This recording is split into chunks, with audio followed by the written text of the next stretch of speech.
halfway point at beautiful, historic Watkins Glen in upstate New York.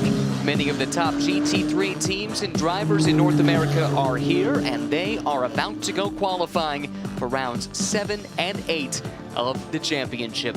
Hello everyone, welcome to the Finger Lakes region of New York. My name is Ryan Marine. Calvin Fish is alongside. Amanda Busick is in the pit lane. A pair of qualifying sessions for the next 2 races, today and tomorrow, of the championship about to get underway, and it's a beautiful backdrop for it here at Watkins Glen, one of the historic circuits in North America. It's not just historic, it's not just beautiful, it is challenging as well.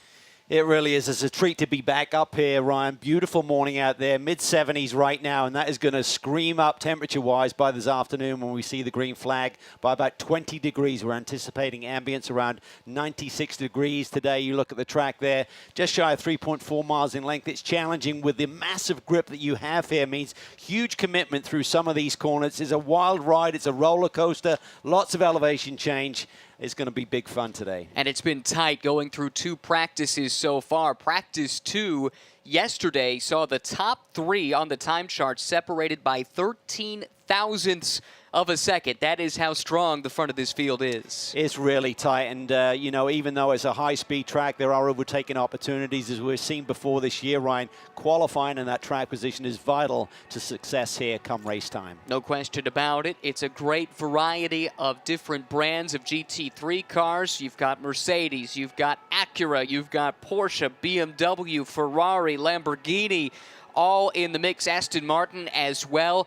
Who has the advantage here? That becomes the question. We talk about horses for courses a lot in sports car racing, and up and down the grid, it does seem like everyone's dealing with a balance issue on one end of the car or the other. There are a few unlucky ones that are complaining about it on both front and rear, but it's hard to pick a favorite at this stage. It is, and I think when you come to a track that has such high energy in terms of the loadings through the car and through the corners and ultimately through those Pirelli tires, you have to be careful here. You got a 90-minute run, obviously, with 2 sets of tires, 2 drivers to get through in the heat this afternoon. So managing that, managing the expectations, not going for that peak lap, looking for more the long green flag run that we'll see here this afternoon will be really imperative to surviving these conditions. The qualifying format will have 2 sessions coming your way here shortly. The first one will set the grid for race 1 of the weekend. That's later on today. The second qualifying session sets the grid for tomorrow. In the Pro-Am lineups, and that's the bulk of the field, it is the lower graded driver based on FIA rankings that will qualify first. So those are the AMs in those Pro-Am lineups. Then it will be all pros in the cars, barring the 1 AM class entry for Session 2 to set the grid for Race 2 of the weekend. That was a look moments ago at Ashton Harrison in the Racer's Edge car. What a great season she and Mario Farnbacher have had. This moments ago there, we were seeing the 00. It's a new team to the championship in a way. I suppose Hardpoint did run the Indianapolis 8-hour a couple of years ago, but as far as a regular distance 90-minute race, this is the debut of that team. They've had some success in North American GT3 racing, but branching out into SRO America for the first time. Yeah, I think it's going to be really fun to see how that Porsche runs with Gunnar Jeanette on board and PJ Hyatt. We don't know much about PJ, but he's an avid Porsche enthusiast and lives in the Chicago area where Gunnar lives. They've done a lot of work together at the Autobahn Raceway there. But they've not had a really great week in terms of getting ready. They put this deal together very late. They were actually just in a telephone conversation, Gunnar Jeanette and Rob Ferriel from Hardpoint last Monday, trying to do some business regarding some spares packages, and suddenly it's like, let's do this race this weekend. And they got here, went to fire the engine up yesterday, it just wouldn't run. They thought it was fuel pressure issues, went through everything there, ultimately did an engine change last night. We saw the car on track this morning, and hopefully in the GTA session, hopefully it's going to run well today. But great, very exciting new partnership there. Remarkably, for PJ Hyatt, this is his first trip to Watkins Glen. His first laps on track were in qualifying for the GT America powered by AWS race earlier this morning. They did turn laps, but it didn't show up on timing and scoring, so there is a chance that they might have had a transponder issue. We hope that that's been dealt with. We shall soon find out. The 2 K-Pax cars pitted at the end of pit lane, so they lead the field out for this first qualifying session. Standing in the K-Pax pits is our pit reporter, Amanda Busick. Good morning, guys. It is still not as hot as out here as I think we're going to see today, but when you look at poles this season, there have been 3 different drivers in the pro category that have achieved that. You have Laura Spinelli, Jordan Pepper, and Andrea Caldarelli's teammate, Michele Beretta. And Andrea, you had a pole here last year. You're still seeking your first this season. Why might it come here? Hopefully, yes. It's. I think it's going to be quite tough. Yesterday we didn't come for a test last week, and so we just went straight into free practice. We had bit of an issue, like on really on a qualifying lap. We were quite good in pace, but still we were working yesterday night on trying to find something for qualifying. It's going to be tough because our competitors, they look very strong here. But yeah, I definitely want to take back some pole position in my pocket. Ryan and Cal were talking about the horses for courses term that we hear in sports cars a lot. Where does this track benefit the Lamborghini? I mean, to be fair, last year we were very competitive here, and it's a track that normally suits quite well the Lambo. A lot of high speed, medium speed corner, not really a low speed corner. So normally we should be like very strong. So I think it's just a matter of like finding our spot. Good luck.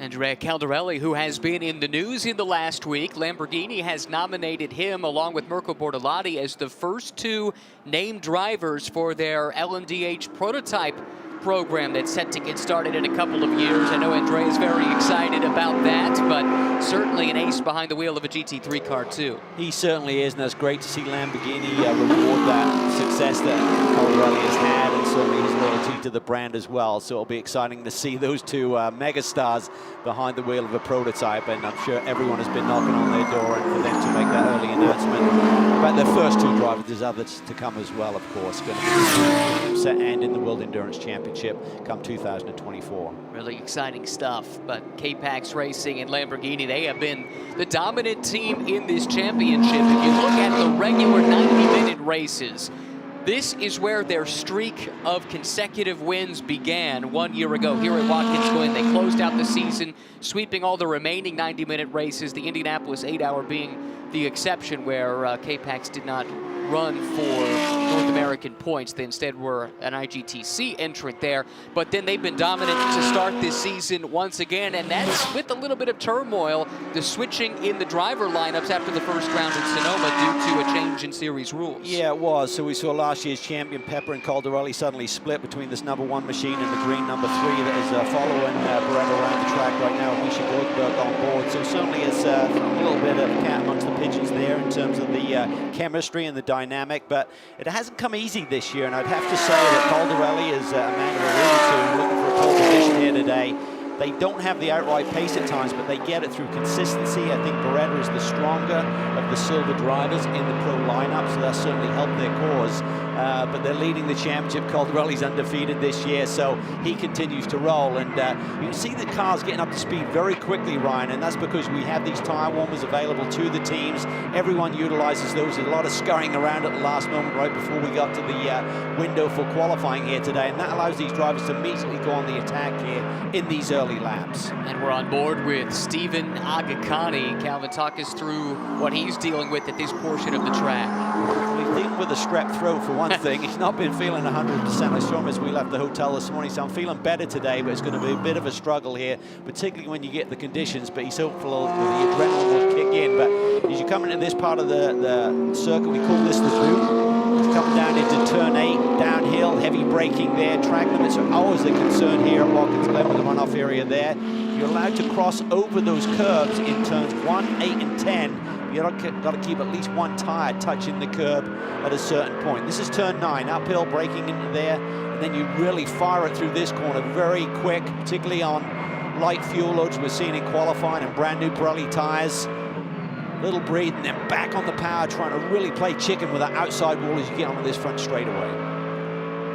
It's an exciting track, certainly with 11 corners, a little over 3 miles in length. AGHAKANI very strong there in the 3rd sector to jump up to 2nd quickest so far, just 91 thousandths of a second, less than a tenth away from Michele Beretta, who has the pace-setting time thus far in the pro class as well as overall.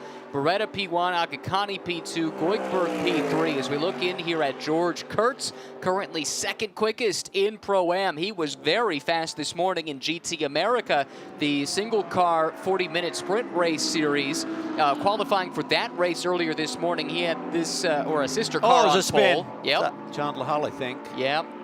And that's a team that's been dealing with some handling issues all weekend. Yeah, we spoke to Billy Orblin yesterday during the free practice too. He made contact there, probably overcommitted to the inner loop there. High-speed chicane, essentially double chicane. Don't think he touched anything. May have got away with one. Concern now is if he flat spotted the tires, arresting the speed.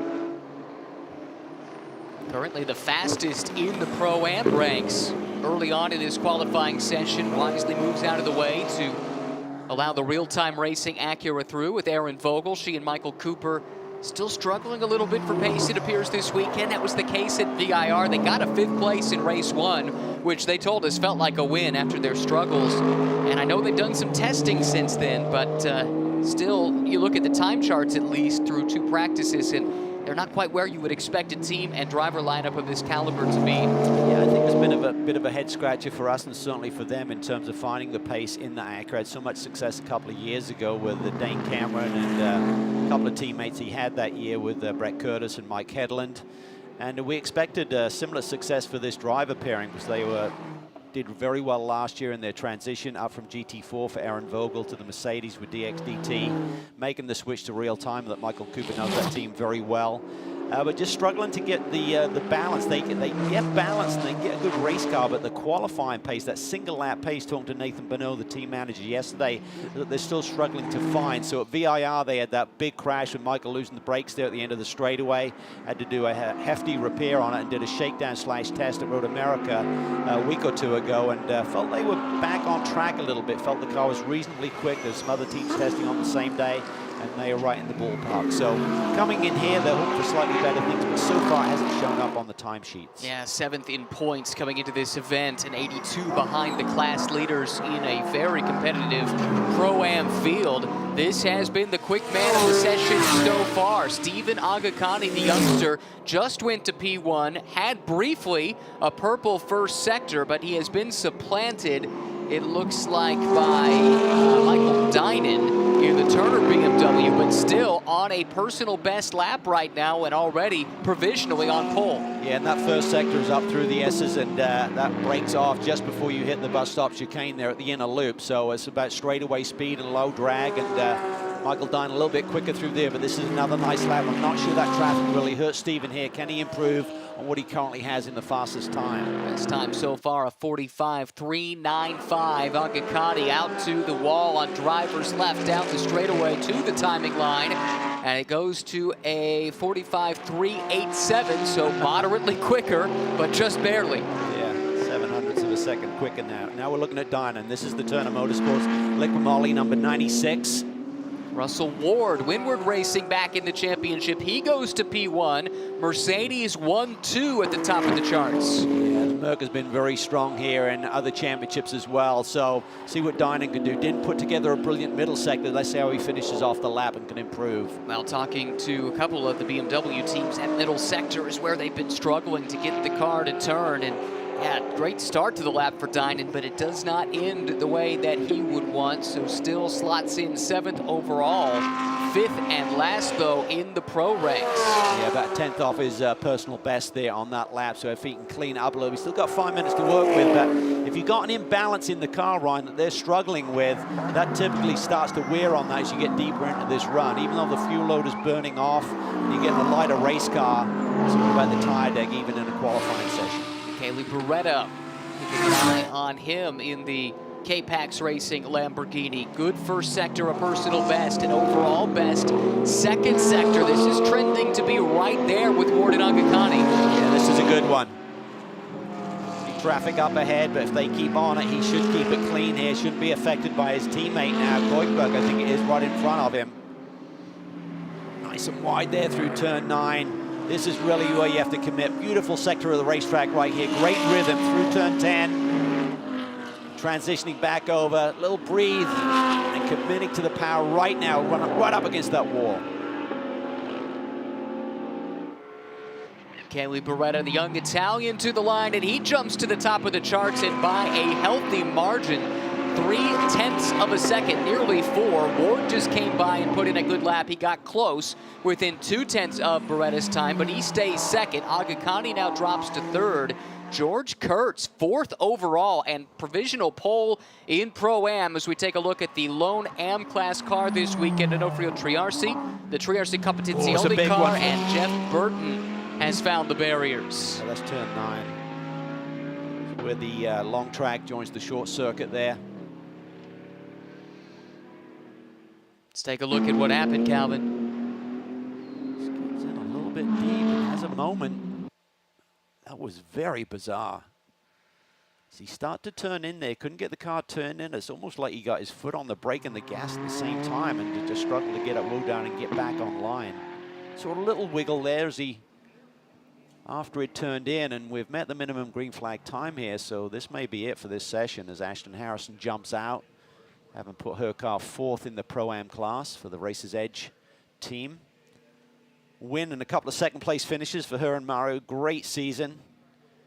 Didn't have the best of runs at VIR, so looking to rebound here a little bit this weekend. Had pace there, but didn't get the results they were looking for. Yeah, Mario put that car on overall pole for race 2, but the whole weekend was compromised when they were involved in that heavy first lap crash in race 1 at VIR, and that car was very heavily damaged. A few other cars that were affected by that, the ST Racing BMW, as well as the AF Corsa Ferrari, neither of them were able to make it here this weekend, and crash damage certainly played a part in that for ST Racing. They've got a trip to Spa coming up for the Total Energies 24 Hours of Spa next week. And there are a lot of teams and drivers in this field that are going to be making that trip, as well as several series officials, too, over to Belgium for the 24-hour Endurance Classic at Spa-Francorchamps next weekend. One of them will be George KURTZ, who appears to have locked down the Pro-Am pole here at Watkins Glen. So a pair of poles for George to start his day.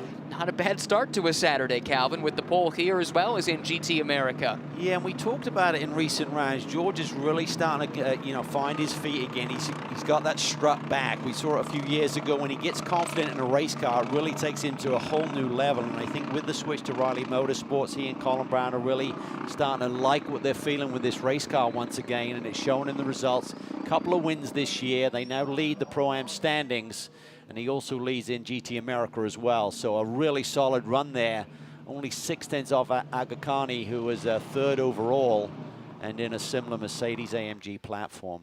Also very solid from Onofrio Triarsi, who slots in 9th overall, and by default the Pro-Am, or the AM pole as the only AM entry here this weekend. But it's not the first time we've seen that car mixing it up pretty high up the order, especially Charlie Scardina. He qualified 4th for a race overall, going back to VIR, but Onofrio also getting stronger. Good to see Jeff Burton walking to the medical car. You have to feel for the Zelus team because they've been busy this weekend working on the sister car. They've had some mechanical issues too, and now it looks like a pretty sizable repair job will be required to get that number 91 ready to go for the first race later on today. Yeah, and that's the team that are looking to switch up to the new Lamborghini Evo 2, which apparently has a lot of modifications on the current cars that we're seeing being campaigned by teams like Beretta here, who's discussing his pole-winning lap there with his teammate Andrea Caldarelli, Sebastian, their engineer, seeing if they can do any last-minute tweaks here to the setup in terms of Caldarelli's run for the second session, which will determine the lineup for the race here on Sunday. Hey, talk about that second Evo that is coming the way of the Lamborghini Huracan GT3, looking to next season. And the word that we're getting is not only are there going to be some below-the-surface changes, but even in appearance, it should look a little bit different than the current generation.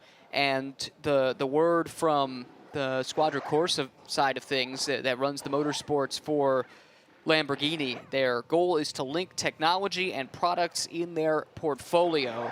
The homologation is already done in as of February of this year, and it will roll out for official competition in 2023. So much coming new in 2023 in sports car racing. We know prototypes get a lot of the attention, but in the GT world, that's true too. It really is, and you know, there's changes afoot with Le Mans and the World Endurance Championship, so very exciting time, and I think we're just going to see ultimately more and more of the big manufacturers competing at our iconic events globally. Well, that's the beauty of the GT3 platform. It's a huge weekend this weekend for the SRO group as we look at the results from the first round of qualifying. Again, provisional polls pending, of course, any reviews post-session to Beretta and K-Pax overall and in Pro-Am to George KURTZ at Riley Motorsports, and Onofrio Triarsi on the AM class pole for Triarsi Competizione. But, you know, you look at GT3 racing and where it has grown to globally. GT World Challenge Asia is racing this weekend at Fuji. You've got the British GT Series and some SRO Support Series racing at Spa this weekend. Of course, we're here at Watkins Glen. The 24 Hours of Spa is next week, and the thing that links all of this is the GT3 rule set, which now becomes even more global. We know that's applicable in IMSA as well as SRO here in North America, but with the WEC headed that direction in a few years' time, all of the major sports car races, now you can take the same car with minor tweaks for each series and take it and run globally, which is the brilliance of what GT3 has grown into. It is brilliant, and it's been on the cards for quite some time, getting all of the various factors to agree in that rules package and getting on the same page. It's taken a bit of time, but I agree, Ryan, it is wonderful because you don't have to build these bespoke cars to run at some of the big races now. You can have the same platform that you can then take the various championships, like teams like Winward who are competing globally with the same car, the same new book, admittedly sometimes on different tires, but it's just great. It just makes so much sense. It does. One of the drivers that will be making that trip over to Spa next week is George KURTZ. He's the provisional pole sitter in Pro-Am for race 1 as well, and he is with Amanda. Well, Ryan, you can imagine the smile from George KURTZ exiting his Mercedes on the way over for this interview, and that is the smile of 2 poles that he has achieved already this morning. You started off in GT America, got pole there. What from that session did you learn and apply here for your stint in GT World Challenge? Yeah, I think just the track conditions, they've changed, you know, just over the days and even when we came out here to test. So just trying to get the car in the right window. Made a little bit of a change in qualifying for this car, and Riley guys, CrowdStrike guys gave me a great car, but we've been methodical about chipping away at getting the right setup, and we feel pretty good about it. When you talk about the right setup, what do you feel is that perfect balance with the Mercedes? Well, the Mercedes, it's a great car, but it does a lot of things really well, but not one thing like outstanding. So it's a little bit of a balloon where you may fix one area of the car and make another area worse. So it's really about getting the right balance of the car and then making sure that we got the right balance for the long run in the race. We were talking a little bit off camera about Spa, and you said it's just absolutely wonderful over there. As you go over to Spa another time this season, what are you most looking forward to? Well, I'm most looking forward to the actual crowds, because when we were there over the last couple of years, it was all COVID. And it's such a historic event, and there's so many great fans, and the crowd's just going to be electrifying. So I'm really looking forward to it. I feel good. We got a good team in SPS, and I think it's, you know, we're gonna do our best. It's a tough race. I know you will focus on the task at hand this weekend, George. Good luck. Yeah, really exciting, and he's right. With the crowd there, it is a remarkable event. It has a great atmosphere and great electricity about it. And 66 GT3 cars across different classes, but it's all GT3 spec machinery on the entry list this year. Amanda's going to go experience it for the first time next week. I've been fortunate enough to go over a couple of times as well. It really is a special event, and I think George is right to have the fans back. That's the heart of a classic event like Spa.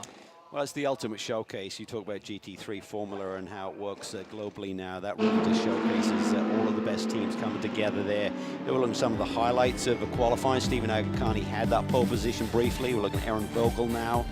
Still trying to get the speed and wrangle the speed out of the Acura. Nice run by DINAN. He set his fastest lap on the last lap that he ran, so he moved up the grid a little bit. Yep, absolutely. That's been good to see. This was Jeff Burton, unfortunately, bringing it into the session early. Little bit of a bobble there in that transition from the boot section to the full racetrack, the rest of the racetrack, and We've seen that catch out others in the past. This, though, was the car that secured the overall pole. MICHELE, BERETTA, George KURTZ, who we heard from a moment ago, the CrowdStrike Mercedes with the pole in the Pro-Am class, and Onofrio Triarsi in Am. One other story to quickly update you on. We mentioned the hardpoint car making its debut, and PJ Hyatt did get on track, did turn laps. The transponder worked. They were down in 17th, but for them, just to get on track and for him to be within 4 seconds of the front of the field, his first time ever to Watkins Glen, that's not too bad. That is amazing. Yeah. That is real. I mean, you say 4 seconds, a lot of time, right? But to go out on track for the first time, this takes huge commitment here. I know a lot of the drivers now work with simulators and so forth and looking at video, but to go out there in the heat of the battle in a short qualifying session and put that together, they lost both the big practice sessions yesterday. So they came in there trying to, you know, tread carefully and just get warmed up, and to lose that vital practice and test time yesterday really hurt their ambitions. But nonetheless, they've showed up this morning, and get Gunnar Jeanette behind the wheel now. Let's see what he can do with the car. He's certainly a young man who had a great career going. He's a bit of a daredevil. Has a lot of extreme sports in his background. He's now an instructor for an aerobatic team and has done skydiving, free falling, base jumping, all of that crazy stuff. So he's not going to be intimidated by Watkins Glen. No, former class winner at Petit Le Mans, former American Le Mans Series season championship in the LMP2 class. That was in 2011. And at the time, in the year 2000, he was the youngest driver ever to finish the 24 Hours of Le Mans. That was broken just this year by Josh Pearson in an LMP2 car. But back in 2000, at 16 years and change, Gunnar Jeanette finished the 24 Hours of Le Mans, had his record of youngest starter broken by Matt McMurray, but Matt didn't finish, and then Josh Pearson obliterated both of those records here this year. Yeah, pretty cool, and great racing family. His dad, Kevin Jeanette, works on a lot of historic races now, and just great passion within that group. Kevin's a wonderful character, and Gunnar's a chip off the old block as well.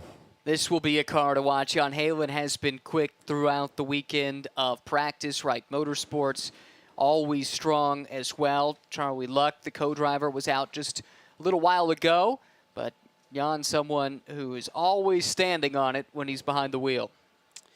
Yeah, and this is the team that swept the opening rounds at Sonoma and then had issues at NOLA. Rebounded nicely at VIR, had a runner-up finish and a fourth-place finish there in the two events. So nice rebound in the championships. It just 13 points out of the lead, currently held by Brown and George KURTZ. Interesting, a pair of wins, as you mentioned, sweeping the weekend at Sonoma. One other podium, that was race 1 at VIR for Luck and Halen, but no poles yet this season. Looking to amend that right now. The tires getting fitted on that Porsche. Meanwhile, several others going ahead and venturing out on the racetrack now. K-Pax Racing, as ever, wasting no time.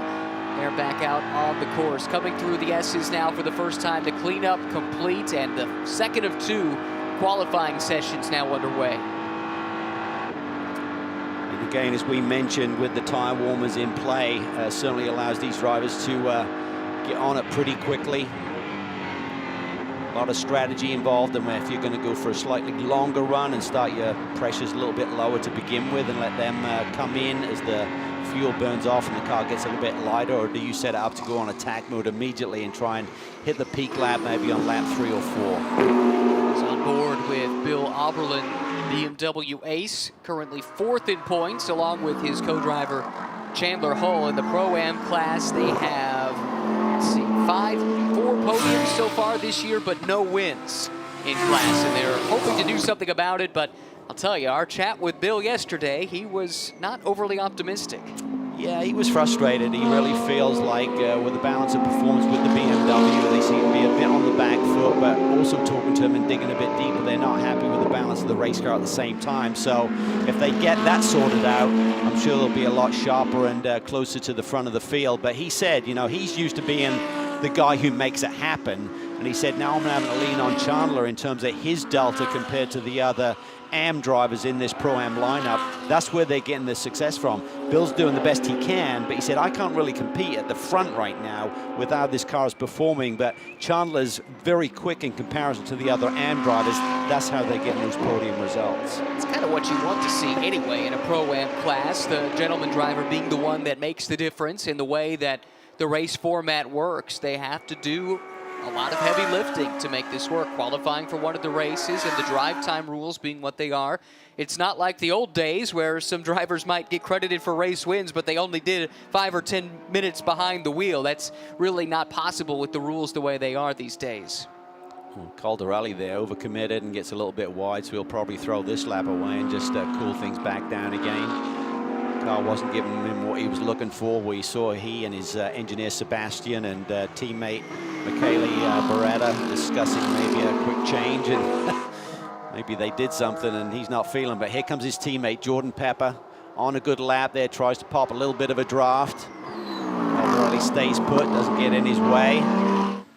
Pepper looks like he's committed to this lap. Look at that, running every inch of the road and a little bit more, not getting to the grass. There's a little bit of washout there just off the blacktop before the grass starts here. Downhill, heavy braking, big commitment here. Trying to play with those track limits there. That was tight. I think he just kept those wheels on side in terms of the track limits. They're going to be watching for that here today through that corner and the next one coming up. Looks like Pepper's on a hot one. Need to stay in contact with the painted area, those curbs with at least one side of the car. That's what the stewards will be looking for. It looked like Pepper was flirting with it. He stayed on the right side of it all the way out to that blue wall on driver's left to the line. And let's look at this lap from Pepper, a 43.874 with overall best sectors in sectors 2 and 3. On that lap. Oberlin now dispatched by Brown to drop to third, still very early in the going. This might be the car to watch, though. Loris Spinelli has been on a tear in qualifying this season, and they have been strong here at Watkins Glen. They have, but also look out for that CrowdStrike entry because George KURTZ put in a great performance. Colin's going to be up on the wheel as well, so the Mercedes in general are working well here. It could be a shootout for the top dog amongst the Mercedes brands here to see who is the fastest one. And here we look at Colin Braun now attacking the inner loop. Did a little bit of testing here and really seems to be working well.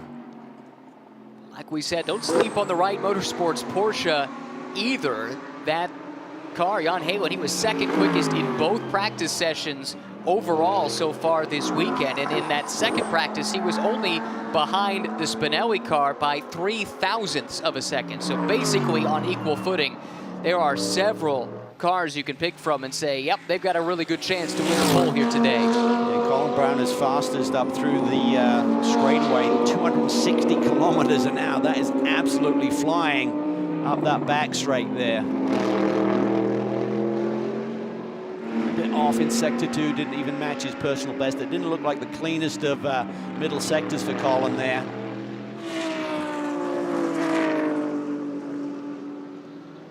Pepper with that fast time, I think it's the fastest of the day, 143.874, holds the pole position. Dial's up there in the mix as well now, moves up to P2.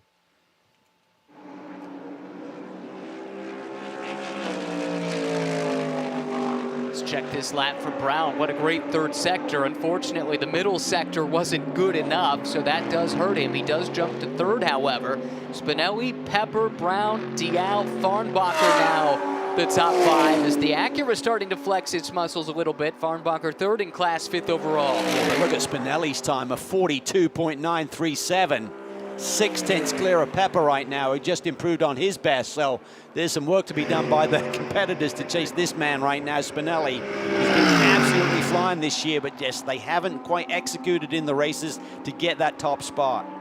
That's been the sense of frustration. They're 5th in points in the pro class, and that is impossible to fathom given how strong they have been. Just have not been able to put a full race together, and they're looking to make that happen here at Watkins Glen. Yeah, being unkind here, but they kind of seem to be finding ways to lose these races. So I know there's been a lot of conversation in that group about cleaning things up a little bit in terms of the execution, the pit stops, the wheel changes, things like that. If they can do that, they've certainly got the pace in the race car. Great engineering there to maximize the pace of this Mercedes. Great driver lineup. They just need to get it done on race day. And they've been really impressive. And for Loris Spinelli, a driver that does not have a ton of GT3 racing experience in North America. Did do some Lamborghini Super Trofeo racing on the continent, but maybe not a household name. That's starting to change with the performances he's put in. And Stephen AGHAKHANI, we've known him for a long time as a young man who is driving some incredible cars at a young age, but now he's proving that he's also incredibly quick behind the wheel. Here comes Pepper across the line. Does he improve? No, that was a cool down lap, so this is another flyer coming on. I mean, the big surprise right now is seeing CALDARELLI down in 9th overall. He's got a lot of work to do to get that car back up the charts here a little bit before the checkered flag. That is puzzling. That's the sister car to this one. CALDARELLI and Pepper, by the way, will be racing as teammates in the same car once again, united for the 24 Hours of Spa next week with KPAX Racing. So KPAX will make its return to GT World Challenge Europe. Pepper with a great first sector overall best, and he's up on his on the pole time so far by 48 thousandths, but he catches traffic. Oh, that's going to be critical. Did he have to crack the throttle there a little bit? Now he's compromised on his entry. He's not going to be happy.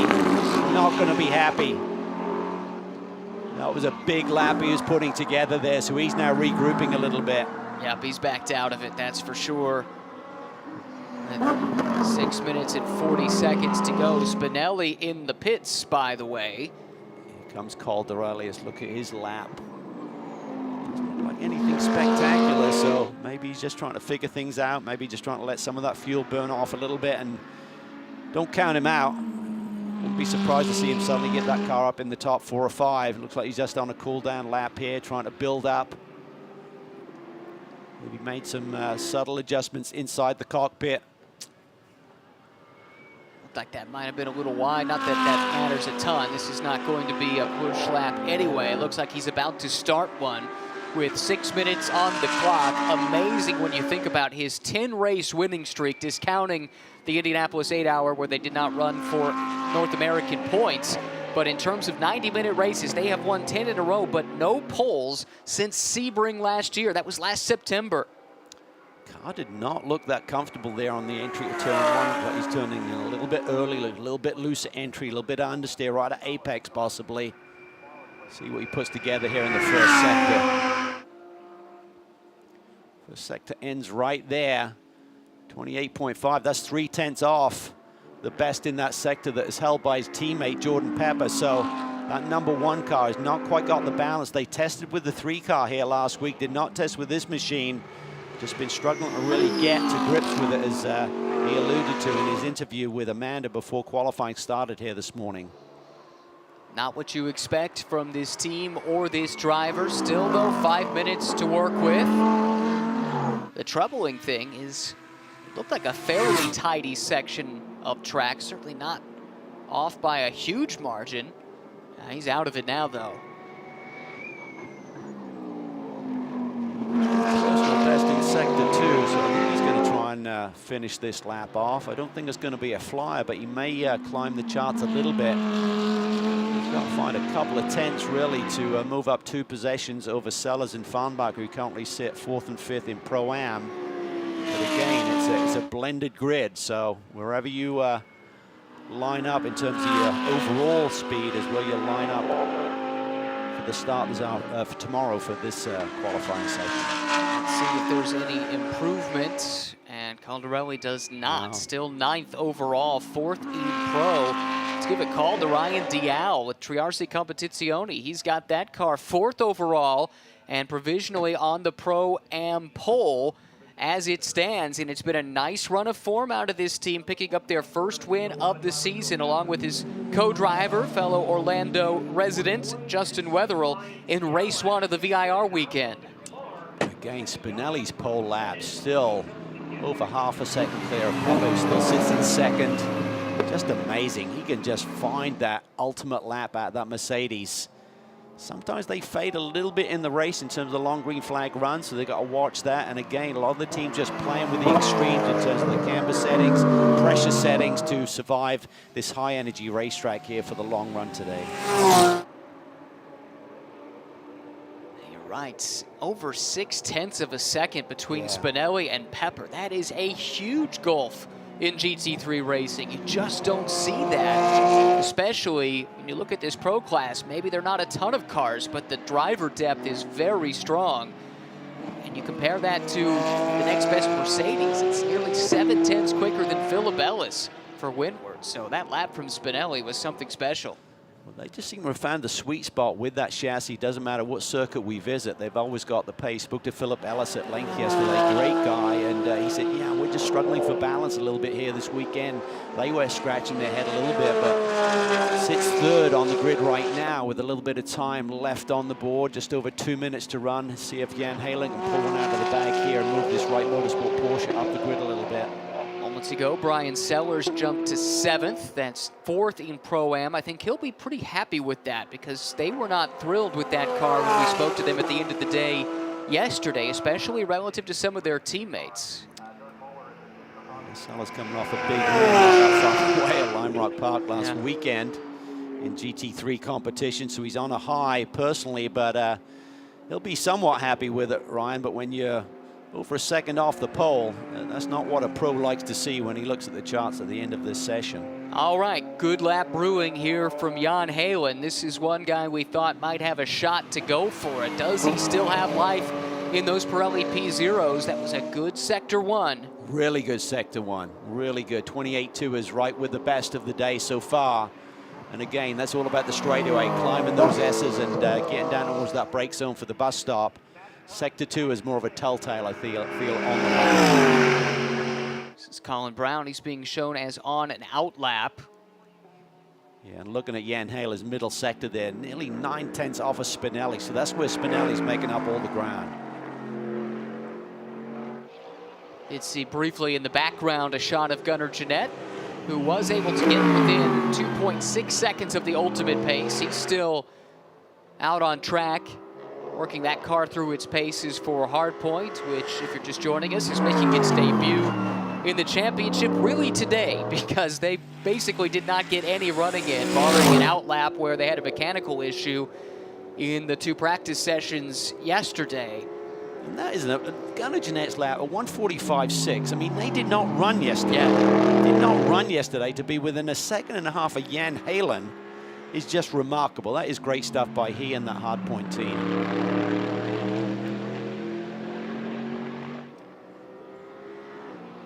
Colin Braun with just 30 seconds to go in the session.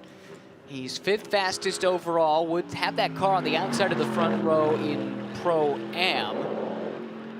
Do one more lap. You don't have to finish the lap by the time you start as he just did. Did go marginally quicker, I think. 43.983. He's like 500 slower than his best, so he's knocking on the door. So we see Gunnar Jeanette curtail his qualifying run. See if Colin stays on it and can. What does he need? He needs to find a couple of tenths basically to usurp one of his teammates from last year, Ryan Dial, when they ran together with the DXDT team. Right. So who's still out on track? Looks like Philip Ellis is on an out lap. I'm not sure if he got around in time to start another one. This is Bill Oberlin, and he is on a push lap at the moment, but has not improved through the first 2 sectors. See what he can do here on the 3rd as we jump on board. Final corner coming onto the pit straight. Watch this, playing chicken with that outside wall up and over that curve there, raising the side view mirrors. Billy completes that lap. It is not better. So he'll be pipped qualifying by his regular teammate, Robbie Foley. Bought another very similar BMW, of course, by separated by 200. So pretty even performance there. Halen and Braun also still shown as out on track, but no one has put up sector times better than what they have done previously. So it looks like it's going to be another pole for Loris Spinelli, who has been something of a master in qualifying. In fact, I believe he has qualified on class pole in every race that he has qualified for so far this season. This would be pole number 4. So 4 poles in as many attempts. That is remarkable. It truly is. I mean, he's a megastar. He comes from the same area of Italy as Caldarelli. I don't think there's a lot of love lost between them, supposedly. So Caldarelli, put it in perspective, he qualified 9th overall And that is really going to be disappointing and create a lot of work for that K-Pax team tomorrow afternoon when we see race 2.